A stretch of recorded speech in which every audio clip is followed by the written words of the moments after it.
Hi, this is the Steam Driver and welcome to my video of customizations of the Kerr Stuart Victory.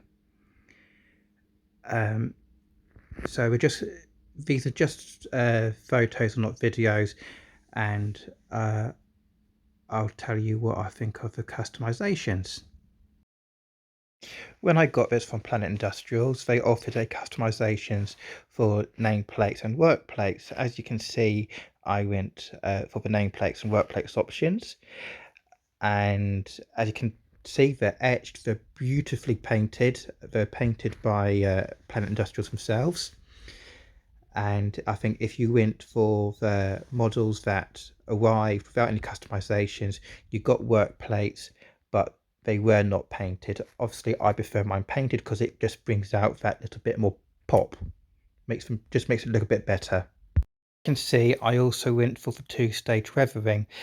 So I like the weathering. It looks dirty, but it's not too dirty. I hate locomotives that look too dirty. So this to me is perfect. However, there are some things where it could have been done better, and I'll talk about that later, but I'll talk about that more later. As you can see, I also went for the coal load.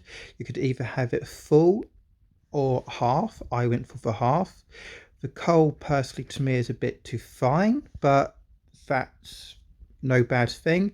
At least there's a coal load and not a plastic one, unlike you get with some major manufacturers. I like the real look of it compared to the plastic ones you get from other more famous manufacturers. Here we have a more better overview of the two-stage weathering process.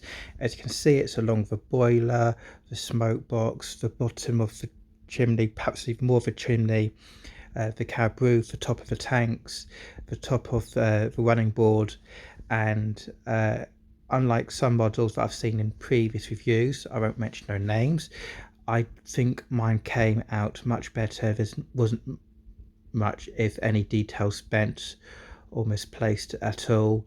I just think it's a really lovely look. I haven't run it yet because I don't have a track of it. I don't have a layout of my own to run it, but I'm looking forward to running it. And so far, I think it looks top notch. As you can see, they also supplied crew and tools that you could paint and to be fitted by yourself. They did offer crew to be painted and fitted by themselves. However, I like to paint my own crew because it gives me more choice of colours, or I can swap out that for other crew that I have.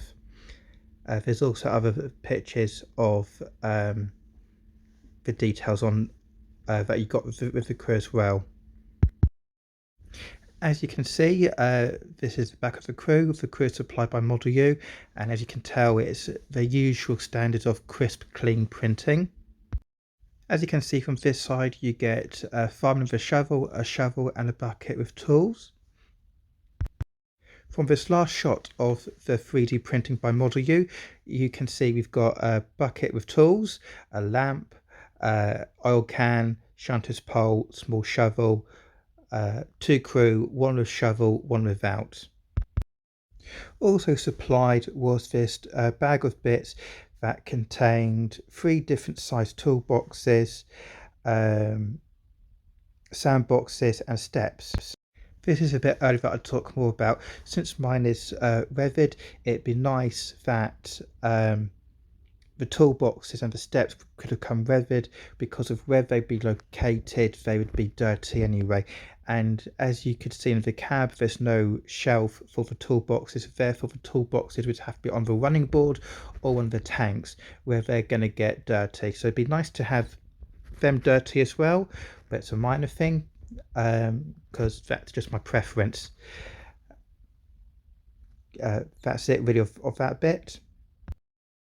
One last final photo of all the bits together, so the loco, the crew with the tools and the toolboxes and steps. Thank you for watching, and I hope you enjoyed it, and I hope it was useful for you too.